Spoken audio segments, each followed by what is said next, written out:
আসসালামু আলাইকুম। Welcome back to ohm to triple E victory.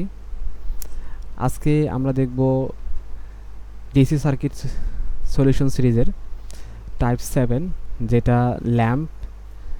মূলত কোনো সার্কিটে প্র্যাকটিক্যালি ল্যাম্প সংযুক্ত করলে কোন ল্যাম্পটা বেশি বা কম জ্বলবে, এই রিলেটেড অঙ্কগুলি আজকে আমরা করব। তো আজকের ম্যাথটা বেশ ইন্টারেস্টিং হবে আশা করছি। তো আজকে আমরা শুরু করার আগে কিছু সামারি দেখে নিই। আজকে মূলত আমরা যে জিনিসটা দেখব যে আমাদের এই ইলেকট্রিক বাল্বগুলো সিরিজে সংযুক্ত থাকলে কি হবে বা প্যারালালে সংযুক্ত থাকলে কি হবে, এই জিনিসগুলোই মূলত আমরা দেখব। এখানে আমাদের যে অ্যাজাম্পশনগুলো বলছে যে সিরিজে সংযুক্ত বাতিগুলো যার পাওয়ার রেটিং বেশি, আমি একটু মার্কারটা নিয়ে নিই। সিরিজের সংযুক্ত বাতিগুলো যার পাওয়ার রেটিং কম সেটি বেশি জ্বলবে। অর্থাৎ আমাদের যখন বাতিটা সিরিজে থাকবে তার পাওয়ার রেটিং যদি কম হয় সেটা বেশি জ্বলবে, এবং প্যারালালে সংযুক্ত বাতিগুলো যার পাওয়ার রেটিং বেশি সেটি বেশি জ্বলবে। তাহলে আমরা এখান থেকে কি সামারি পাইলাম যে সিরিজের ক্ষেত্রে যার পাওয়ার রেটিং কম, পাওয়ার যেটা লেস, সেটা কি হবে, বেশি জ্বলবে, এবং প্যারালাল সংযুক্ত বাতির ক্ষেত্রে যার পাওয়ার রেটিং মোর সেটা কি হবে, বেশি জ্বলবে। ক্লিয়ার? এবার বাতি সংযুক্ত সার্কিটে তিনটি বিষয় আমরা মূলত এখানে ফাইন্ড আউট করব যে কোনো ম্যাথের ক্ষেত্রে। সেটা হচ্ছে বাতি জ্বলবে কিনা, আসলে সার্কিটে বাতি জ্বলবে কিনা, যদি জ্বলে দেখতে হবে কোনটি বেশি জ্বলবে আর কোনটি কম জ্বলবে, এবং বাতিগুলো কিভাবে সংযোগ করলে জ্বলবে বা সর্বোচ্চ আলো দিবে। এই তিনটা অবজেক্টিভ আমরা এখানে আইডেন্টিফাই করব। এবং বাতির আরআরই ভোল্টেজ তার রেটিংয়ের চেয়ে বেশি হলে জ্বলবে না, পুড়ে যাবে। অর্থাৎ এই বাতির যদি আরআরইতে রেটিংয়ের তুলনায় বেশি ভোল্টেজ হয় তখন কী হবে, এই জিনিসটা আমরা দেখব। আরআরই বাতির ভোল্টেজ রেটিংয়ের সমান হলে তার রেটিং অনুযায়ী পূর্ণ মাত্রায় জ্বলবে। রেটিংয়ের সমান হলে কী হবে, পূর্ণ মাত্রায় জ্বলবে, এবং রেটিংয়ের চেয়ে কম হলে বাতি কম জ্বলবে। তো এইগুলো মূলত আজকে আমরা বিস্তারিত দেখব। ঠিক আছে? তো আজকে আমরা মোস্ট ইম্পর্ট্যান্ট একটা ম্যাথ করব, যেটা ইম্পর্ট্যান্ট এর সাথে আমাদের এখানে বেশ মজারও অ্যাড করবে। তো আমরা শুরু করি আজকের ম্যাথটি, যেটা বলছে বাতিটা জ্বলবে কি না। তো আমাদের এখানে একটা সিরিজ সার্কিট দেওয়া আছে। এই সিরিজ সার্কিটের ক্ষেত্রে আমাদের বলছে যে এখানে আসলে বাতিটা কি জ্বলবে না জ্বলবে না। তো আমরা এই টাইপের ম্যাথের ক্ষেত্রে আমাদের এই টাইপের যে ম্যাথ আছে, এই ম্যাথের ক্ষেত্রে আমরা যে জিনিসটা করব সেটা হচ্ছে, আমরা দেখতে পাচ্ছি তো, ঠিক আছে। এই টাইপের ম্যাথের ক্ষেত্রে আমরা যে জিনিসটা করব সেটা হচ্ছে আমাদের এই সার্কিটে দেখব যে আসলে কত ভোল্টেজ সাপ্লাই দেওয়া আছে। আমরা দেখতে পাচ্ছি যে এখানে মোট সাপ্লাই 220 ভোল্ট, এবং এখানে সাপ্লাই 110, সরি এটা সাপ্লাই নাম, এটা হচ্ছে এই বাতির রেটিং। এই বাতির রেটিং হচ্ছে 110, অর্থাৎ সে ম্যাক্সিমাম 110 পর্যন্ত সে অবজার্ভ করতে পারে। এবং এখানে যে বাতিটা দেওয়া আছে তার রেটিংও 110, কিন্তু দুইটার ওয়াট রেটিং আলাদা। অর্থাৎ আমরা বাসা বাড়ি যে বাতিগুলো দেখি, একটা বাতি আমরা 40 ওয়াট ইউজ করতেছি আর একটা বাতি 60 ওয়াট ইউজ করতেছি। তো আমাদের অনেক সময় এই প্রবলেম ফেস করি যে আমাদের দেখা যাচ্ছে কম ওয়াটের যে বাতিটা সেটা বেশি আলো দিচ্ছে, কিন্তু বেশি ওয়াটের যে বাতিটা সেটা কম আলো দিচ্ছে। তো এটা মূলত আমরা ইঞ্জিনিয়ারিং পার্সপেক্টিভ থেকে এটা আলোচনা করতেছি। তো এই ম্যাথগুলো সলিউশন করার ক্ষেত্রে আমরা যেটা করব সেটা হচ্ছে, আমরা যদি এটা সলিউশন করি তাহলে আমরা যে জিনিসটা করব সেটা হচ্ছে, প্রথমে এই বাতি 1-এর আমরা রেজিস্ট্যান্স বের করব। ঠিক আছে? তো রেজিস্ট্যান্সের সূত্র হচ্ছে V²/P, বা আমরা বলতে পারি P = V²/R। তো আমরা সহজে বলতে পারি, ধরলাম যদি বাতি 1 V²/P, বা এখানে বলতে পারি V1²/P1। সেক্ষেত্রে এখানে বাতির রেটেড ভোল্টেজ হচ্ছে 110 স্কোয়ার বাই হচ্ছে পাওয়ার কত, 100। এটা যদি আমরা ক্যালকুলেশন করি তাহলে যেটা আসবে সেটা হচ্ছে 110 স্কোয়ার ডিভাইডেড বাই 100, তাহলে ক্যালকুলেশন করে আসবে হচ্ছে 121। এটা হচ্ছে কি আমাদের ওহম। এবার আমরা যদি চিন্তা করি যে R2 কত হবে? R2 হচ্ছে 2 নং যে বাতিটা আছে এটার রেটিং। তাহলে এটার রেটিং কত? 110 স্কোয়ার, এবং এটার পাওয়ার কত? 40। তাহলে এটা যদি আমি আবার ক্যালকুলেশন করি তাহলে যেটা আসবে সেটা হচ্ছে 110 square divided by 40 equal to কত হবে? 302.5 302.5 ওহম। তাহলে আমরা কি করলাম যে প্রত্যেকটা বাতির ইন্ডিভিজুয়াল রেজিস্ট্যান্স বের করলাম। এবার আমরা কি করব? টোটাল রেজিস্ট্যান্স নির্ণয় করব। তাহলে আমরা আগে শিখে আসছি যদি দুটো রেজিস্ট্যান্স সিরিজে থাকে তাহলে প্রত্যেকটা রেজিস্ট্যান্স কী হবে? যোগ হবে। তাহলে 121 প্লাস 302.5। তাহলে এটা যদি আমরা ক্যালকুলেশন করি তাহলে কি পাবো? 302.5 প্লাস 121 ইজ ইকুয়াল টু কত হবে? 423.5। তাহলে আমরা কত পাবো এটা? তাহলে আমরা যেটা পাবো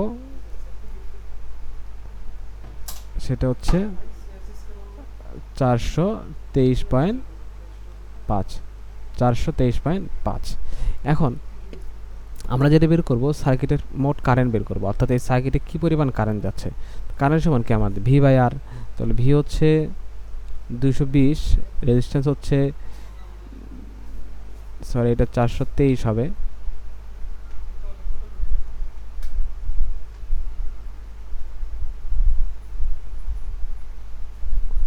তাহলে 423.5।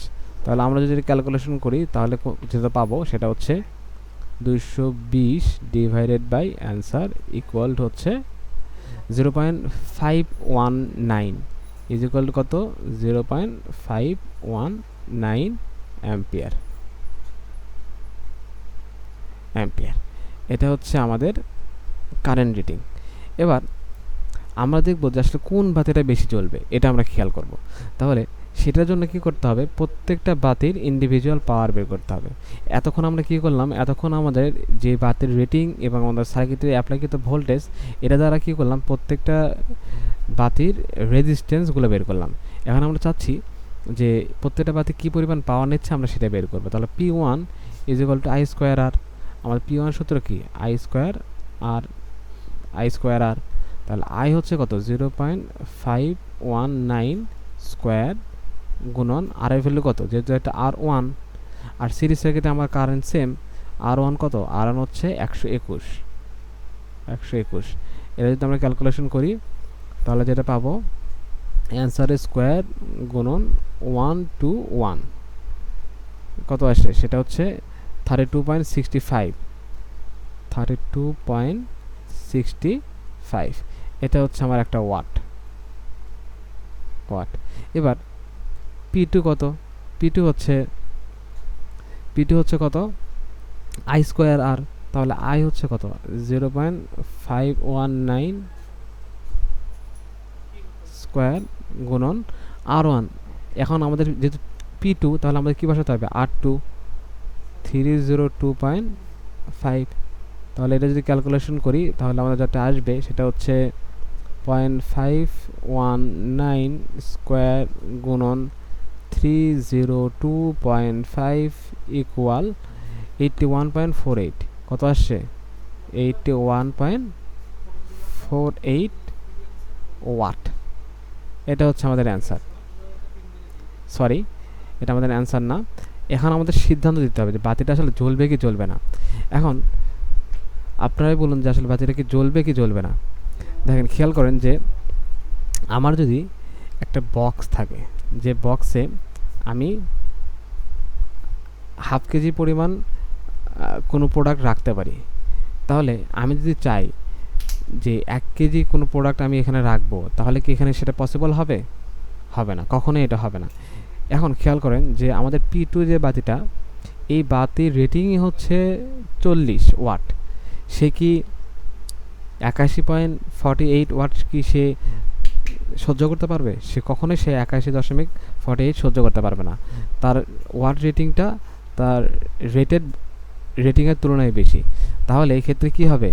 আমাদের প্রশ্নে আমাদের বলছিল যে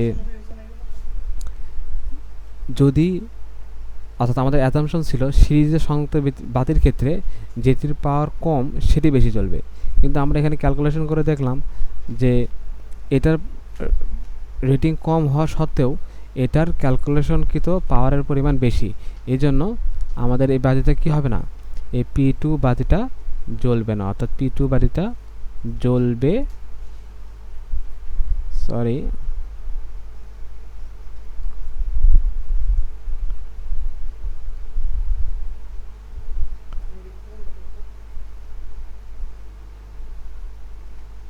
জ্বলবে না।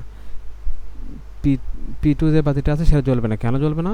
কারণ আমাদের এই রেটিং যে পাওয়ার সেটা রেটেড পাওয়ারের তুলনায় বেশি, অর্থাৎ 40-এর তুলনায় আমাদের 40 এই যে পাওয়ারটা যেটা আমরা বের করছি সেটা অনেক বেশি, এই জন্য কী হবে না, P2 পাওয়ার বাতিটা জ্বলবে না।